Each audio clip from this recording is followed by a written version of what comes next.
Convido o orador da Faculdade de Medicina, Deni Bruce de Souza Sobrinho, para proferir o seu discurso.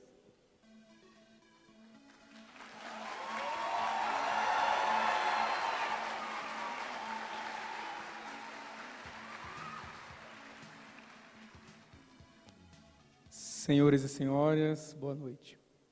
Cumprimento a mesa diretiva na pessoa da magnífica reitora, doutora Angelita Pereira de Lima, a quem, após expressar meu respeito e afeto, peço licença para cumprimentar a professora doutora Sandra Mara Matias Chaves, pelo serviço prestado a essa universidade.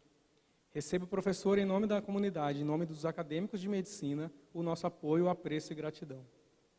Ainda cumprimento, como filho orgulhoso da balbúrdia, guiada por suas mãos, o senhor doutor Edivar de Madureira e o doutor Fernando Carneiro, que não, por acaso, é o patrono dessa turma, a quem a turma 64 é grata por todo o empenho, dedicação e socorro. Por fim, mas não menos importante, saúdo os familiares na pessoa dos meus pais, os mestres na pessoa do doutor Cláudio e do doutor Antônio, e os colegas de faculdade na pessoa da presidente da nossa comissão de formatura, doutor Eloá. Vamos lá.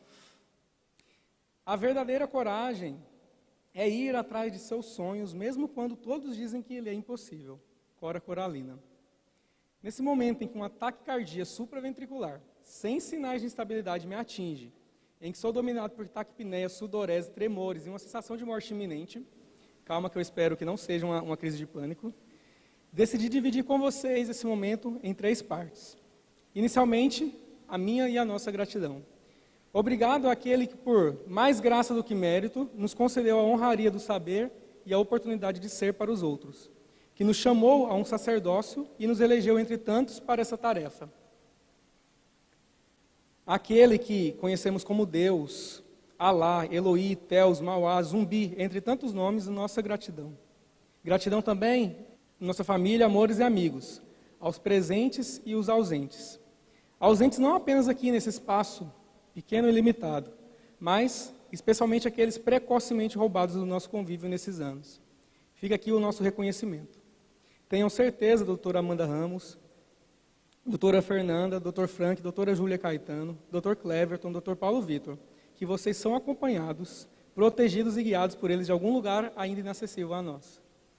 Obrigado também aos mestres que, abdicando muitas vezes de fama e prestígio, ganhando o mínimo para dar o máximo, no silêncio muito barulhento, inclusive, das salas, laboratórios e ambulatórios, não há raras vezes sucateados, nos entregaram mais do que conhecimento técnico e científico. Se doaram em exemplo e conduta, atenção e cuidado.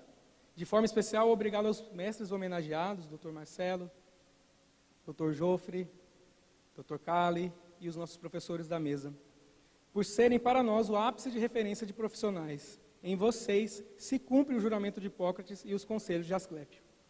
Aqui fica também a nossa recordação e gratidão aos mestres ausentes. Dr. Lide Freitas, pela simplicidade e alegria constante, em meio a ambulatórios cheios, quase caóticos, mas que sempre cabia mais um paciente. O Senhor faz falta nesse mundo assolado pelo mal. Doutora Marilúzia, que na diversidade se mostrou expressão de acolhimento e humanidade, e nos ensinou mais do que conceitos, nos ensinou igualdade e respeito. Doutor Abraão, um tanto quanto turrão, mas que ainda assim alcançava os pacientes de alguma forma, de forma singular. Doutora Eugênia Emília, que na perfeição de uma fila bem alinhada, ou de uma pipeta bem manuseada, nos ensinava o valor dos detalhes. A vocês o nosso muito obrigado e gratidão. A segunda parte desse discurso será a nossa história, ou melhor, como diria o Fernando Pessoa, quem quer dizer o que sente não sabe o que há de dizer. Fala, parece que mente. Cala, parece esquecer. Vou me lembrar apenas de alguns pequenos momentos. O começo. Todo mundo logo pensa, sisu, vaca brava, ovos, farinha, sujeira, cachaça. Não. O nosso começo não é aí. Esse até poderia ser o meio. Mas o começo, entretanto, era 2, 5, 10, até 20 anos atrás. Quando, para alguns, o sonho de ser médico era algo tão distante quanto a lua. Mas o homem chegou à lua. E nós, sacrificando família, amores, diversão, noites e dias, chegamos ao UFG, a maior do Centro-Oeste. Vindos de tantos lugares, alguns que nem eu sabia existir, como Araxá e um tal de Rolim de Moura. Que nome, Senhor! Capixabas, paulistas, brasilienses, paranaenses, mato-grossenses, mineiros, todos unidos a um monte de goiano, num caldeirão de crenças, visões de mundo, gostos e desejos. Direita, esquerda, liberal, conservador, cristão, espírita, agnósticos, ateus, heterossexuais, homossexuais, vivendo em harmonia, debatendo e entendendo, respeitando e crescendo, como deveria ser o mundo, como deveria ser o Brasil. E começaram as aulas. Que desilusão! Do céu ao purgatório já na primeira semana. E que purgatório longo! Me desculpe os professores, mas histologia, anatomia, fisiologia, bioquímica, meu Deus do céu, e o Cadu na terra. Saúde coletiva, cálculo, estatística, só ladeira abaixo. Nessa época só tínhamos um pensamento. É isso que é a faculdade? Foi para isso que eu estudei tanto? Como fui enganado? Mas em meio ao caos veio o refúgio. Assim os definiria eles, a Débora Polastre. Existem pessoas que tornam a vida mais fácil, a caminhada menos árdua e o fardo mais leve. De nomes estranhos como Alisson, Moya, Frank ou Rogoski, que mais parece um uísque de procedência duvidosa, ou comum a ponto de termos 5, 6, como Júlia, Mateus e Lucas. Essas pessoas deixaram de ser multidão para serem únicos, serem amigos, serem a nossa família. Afinal de contas, passávamos mais tempo com eles do que em casa. E se passávamos em casa, estávamos estudando. Esses mesmos que estão aí do seu lado. Não esqueçam deles. Hoje termina a nossa faculdade, não termina a nossa amizade. E assim, viramos um bando. Corríamos de um lado para o outro, entre aulas, seminários, ligas, centro acadêmico, treinos da atlética e ensaios da bateria. Corríamos atrás da matéria atrasada e, por vezes, corremos até de uns macacos aqui no Samambaia. Mas sempre chegávamos. Aonde nem sabíamos ainda, mas chegávamos. O tempo foi passando, o gigante foi crescendo e veio as responsabilidades. O momento de mostrar a força. Dentro de casa até que a gente tinha algumas roupas sujas, mas lavávamos ali mesmo e tudo se resolvia. Veio o show do esqueleto. Quantas ideias, textos, músicas, ensaios nos palcos ou nos estúdios. E o resultado veio. O mais longo espetáculo da história dessa faculdade. Veio o ECAM, quanto trabalho, reuniões, articulações, apertos e até desesperos, para inovar e iniciar uma nova fase em eventos acadêmicos no Centro-Oeste. Poderão até fazer maiores, mas nunca terão feito o primeiro gigante. Invadimos a madrasta, Arthur, Gabriel e metade dessa turma. Aquele território se tornou sagrado para nós. Ali ganhamos outra família, ainda mais ampla, mais diversa.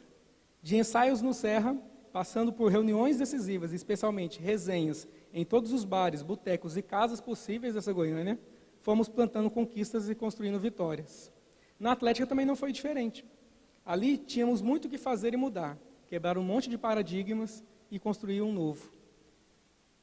Suando nas quadras, na pista, na piscina, Fernanda? Laine, Ítalo, João. Ou em reuniões semanais. Fomos ajudando a transformar nosso preto e laranja, Marlon. E o cachê, Luciana? Brigando por cada aluno como uma irmã mais velha. Reuniões e mais reuniões, articulações, ofícios, solicitações, eventos, e a lista é longa. Tudo em prol de uma universidade mais igualitária, justa e decisiva, e receptiva. O tempo passou, deixamos o ciclo básico, que de básico era só o nome, e veio o ciclo clínico, em que a medicina realmente começou a surgir. Está aqui ainda dividida entre barbeiros, carrapatos, mosquitos, pipetas e estatística. Mas, um tanto quanto súbito, fomos colocados de frente a um paciente real. Naquele momento, não sabíamos quem estava mais angustiado ou ansioso. Se o paciente assolado por suas enfermidades físicas, morais, espirituais e sociais, ou o calouro, inseguro e medroso. Entretanto, aprendemos. Era só uma parte, superamos. Mas a faculdade, aliás, a vida é assim, desafio atrás de desafio. Como diria Adriele, abro aspas, a vida não para que a gente realize nossos sonhos. Ela continua rigorosamente acontecendo. As crianças continuam crescendo, as doenças continuam matando, as decepções se acumulando. A vida não espera. Ela não espera você enxugar os olhos das últimas lágrimas. Opa, lá vem mais. A vida não para nem para você subir, nem para você descer. A gente que lute, eu que lute, vocês que lutem. Fecho aspas. Veio então a OSCE. Jesus amado, que tensão. Confinados sem celular, vigiados até no banheiro, ouvindo os gritos da Patrícia no corredor, cada colega que saía aumentava o nosso medo. No fim, Nem os salgadinhos patrocinados pelos professores acalmava os nossos corações. No fim, um tanto quanto maltrapilhos, com olheiras tão profundas que quase se via a nuca, e o sono acumulado pelo estudo intenso dos últimos dias, saímos vitoriosos. Veio a primeira cirurgia, vista de longe, entre as frestas do capotes azuis, sem poder tocar em nada, às vezes sem poder nem respirar. Mas animados por esse novo mundo. Convenhamos, até publicávamos no Instagram como se fôssemos o primeiro cirurgião, mas de fato era apenas uma paixão à distância. E o tempo foi passando, por fim, já nessa última fase dessa nossa história, chegou o internato, o momento de brilhar, da prática no lugar da teoria, do unissex, de hospitais, maternidades e postinhos. Nesse momento, acreditávamos que, como diria Saint-Exupéry, é preciso que eu suporte 2 ou 3 larvas se quiser conhecer as borboletas. Acreditávamos que as borboletas viriam agora, depois de 4 anos, 2 ciclos, 2 larvas. Mas, mais uma vez, estávamos iludidos. Agora, não porque a realidade não era igual ao nosso sonho, mas porque, surpreendidos por uma pandemia, pior do que ficção científica, fomos forçados a mudar o caminho. Entendemos na prática as aulas da Regina sobre vírus e mutações, os conceitos de surto, epidemia e pandemia, mas, mais do que isso, aprendemos a conviver com máscaras, face shield, luvas e capotes quentes. Aprendemos a combater o negacionismo, o impacto da ingerência na saúde, e aprendemos, apesar da pressão, basear nossa conduta na ciência e na verdade, indo contra a vontade de charlatões e mentirosos. E nos adaptamos, mesmo afastados dos nossos, né, Bruna Carvalho? Fomos à luta e perseveramos. Combatemos, arriscamos e na batalha fomos feridos. Perdemos colegas de universidade, colegas de faculdade, pacientes, muitos pacientes e até familiares. Mas continuamos. Entendemos nesse período que mais que medicação os pacientes esperam, aliás, os pacientes precisam de um olhar, um gesto e um cuidado. E isso não precisa de prescrição.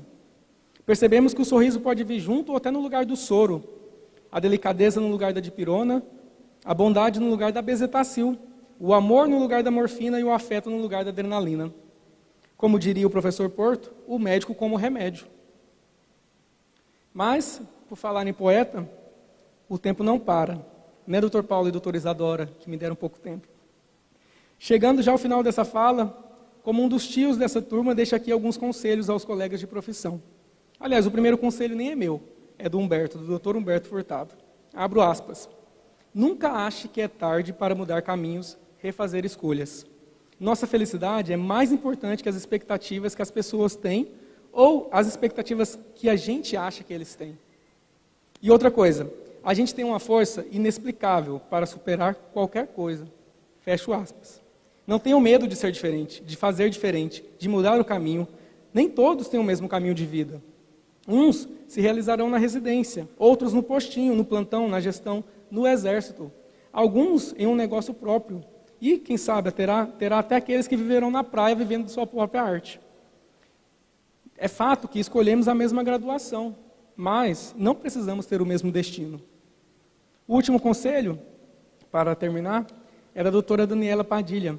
Abro aspas. Acho que o que mais aprendi nesse tempo é que o profissional bom e o ruim têm o mesmo valor, mas eu nunca me permiti ser um profissional ruim, dou o meu melhor. Fecho aspas. Então, é preciso continuar esse caminho de dedicação e abdicação. Aqui, na Bahia, em Manaus, em São Paulo, no Mato Grosso, no fim do mundo, é preciso ser diferente, fazer diferente. Lembre-se que não nascemos para ser mais um, não nascemos para ser medíocres, nascemos para ser a turma 10 da UFG. Afinal, como disse o Arthur Francisco, turma 64, turma 10. Pois, se somarmos 6 com 4, teremos 10. 10 em atitude, 10 em união, 10 em participação, 10 em coragem, 10 em comprometimento e, finalmente, 10 na vida. Assim começamos, assim fomos, assim seremos. Para sempre seremos 64, para sempre seremos da Casa de Francisco, para sempre seremos o UFG, para sempre seremos gigantes. Boa noite.